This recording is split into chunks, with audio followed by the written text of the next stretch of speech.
చూసారా, ఆఖరికి మా వారు డాక్టర్ అవతారం కూడా ఎత్తేసాడు నా కోసం. ఏమైతుందో ఏంటో నాకైతే అర్థం కావట్లేదు. బ్లడ్ అయితే తక్కువగా ఉందంట. నాకు కాళ్ళు చేతులు వాపులు వచ్చేసినాయి. ఉదయం డాక్టర్ కాడికి వెళ్తే కాళ్ళు చేతులు వాపు వచ్చినాయని, బ్లడ్ చాలా పర్సంటేజ్ తక్కువగా ఉంది అని చెప్పాడు. సరే అని టాబ్లెట్లు రాసిచ్చి సెలైన్ రాసిచ్చాడు. ఇంటికాడ నేను కడతానులే, ఇక్కడ ఉండలేదు, ఈ స్మెల్కి అమ్మాయి కళ్ళు తిరుగుతాయి అని చెప్పి మా వారు అక్కడ ప్యాన్లో పెట్టించుకొని తీసుకొని వచ్చేసి నాకైతే ఇంట్లో సెలైన్ పెడుతున్నాడు.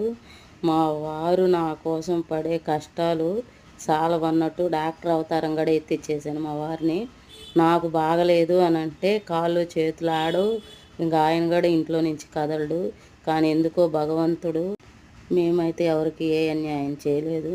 మేము అందరికీ మంచిగా చేసాం, అందరూ బాగుండాలి, అందులో మేము ఉండాలని కోరుకునే వాళ్ళమే. కానీ మాకు ఇలా ఎందుకు అవుతుందో మాకైతే అర్థం కావట్లేదు.